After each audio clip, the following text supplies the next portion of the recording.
The most radiant one had only the vibrations of compassion and forgiveness within his essence. That is why he was selected to fulfill that role. His vibrational frequency was measured to be the highest on earth. For the painful event that had to be fulfilled, that of transmuting the sins of the world, an extremely high vibration was needed because humanity's consciousness was so dark and low. There a being had to come forth that equaled the vibrational frequency at the opposite end of the spectrum. The strength of his light was necessary to consume and transform the negativity of humanity. If he had not been vibrating so highly, then an event of lesser consequences and impact would have occurred. It was because of his intense, radiant light that the law could be fulfilled, but it took extreme circumstances to fulfill prophecy. This explanation also reflects the application of the law of rhythm, a law that shall be explained later. Because it will, I shall say nothing more about it at this time. To the reader of these words, can you not see how the applications of each law build one upon another? It is necessary to understand the all before you can fulfill that which you have come to earth to do.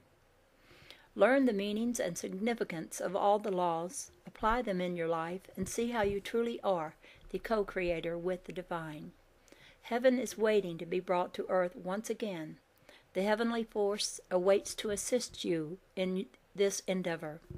Hold your thoughts on God and on the light, and you shall see the wonderment of your inner life as it begins to spring forth the fruits of your essence. Beloved ones, hear the inner voice within that speaks of your divinity. Do not be afraid to connect with this higher frequency. Visualize the light in your daily meditations and prayers, and ye eventually shall draw to you all that is of the highest. God speed you on your journeys. I am El Morai, Adonai.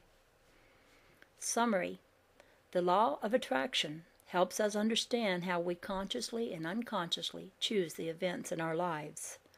Our inner thoughts and emotions determine the level at which we vibrate. The level of our vibration attracts things and people operating at the same level of vibration. The level of vibration also determines our test of initiation, for the higher self is expected to ensure mastery in the various areas of our lives. When we have not mastered our mental and emotional bodies, we experience the discord of others in our own lives. As we gain mastery, we move toward creating the fifth dimension on earth. Next chapter, Law of Perpetual Transmutation of Energy. Good thoughts will produce good actions, and bad thoughts will produce bad actions. Hatred does not cease by hatred at any time. Hatred ceases by love. Buddha. There are times when we may feel trapped and helpless, unable to deal with the problems of our daily lives. What we do not realize is that we can change the conditions of our lives. It is our ability to use the law of perpetual transmutation of energy that gives meaning to the concept of free will. We have the power to choose the directions of our lives. It all begins with principles of energy. The material universe is made up of various forms of energy. Motion is the only manifestation of energy. It may be the active or kinetic energy of the rays of the sun, ocean currents and tides, winds, waterfalls, or other forms of active energy. Or it may be potential energy such as that contained in fossil fuels or other forms of inert energy. When energy is converted from passive to active energy, it is transmuted to other materials or changed to other forms. Transmission or transmutation of the forms of energy is a continuing process of the material universe. Just as energy is changed in the material world, it also is being changed continually in our lives. The manifestations of our energy are found in our thoughts, our belief systems, our speech, and our actions.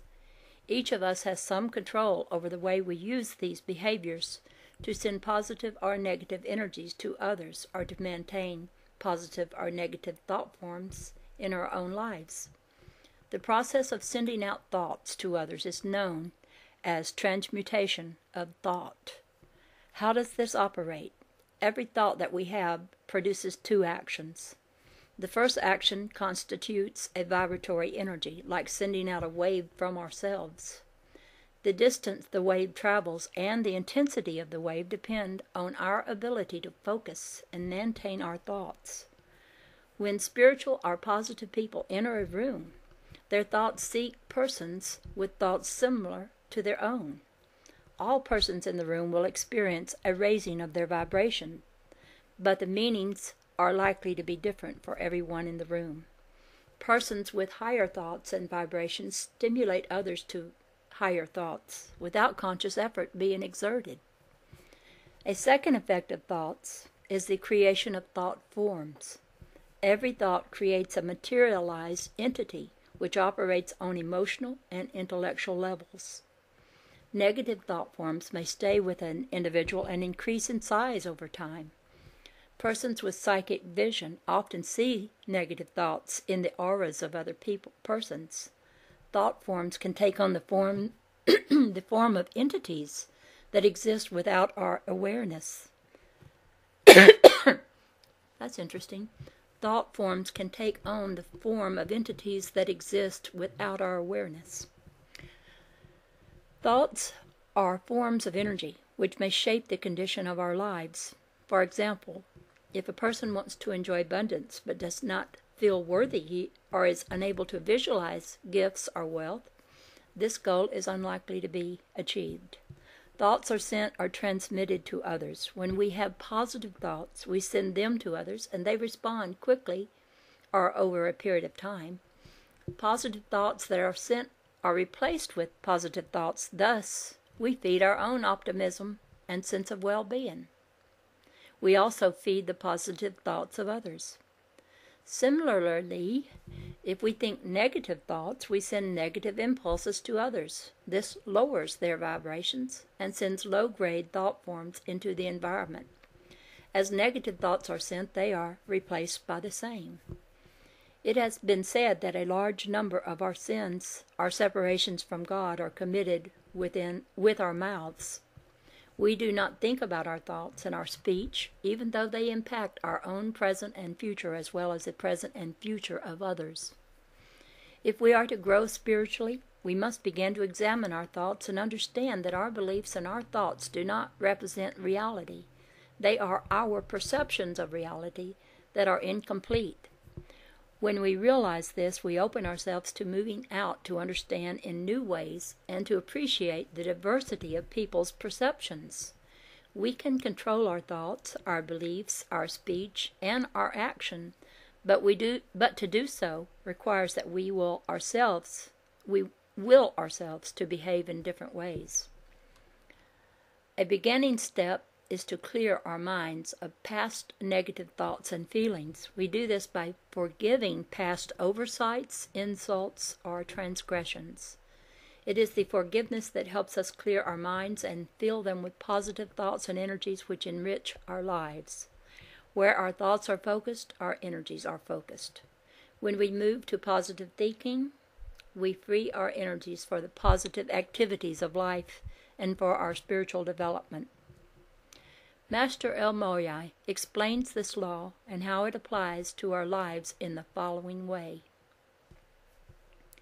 Greetings, O children of the divine. Once again, it is I, El Morya, responding to the request to explain the next law.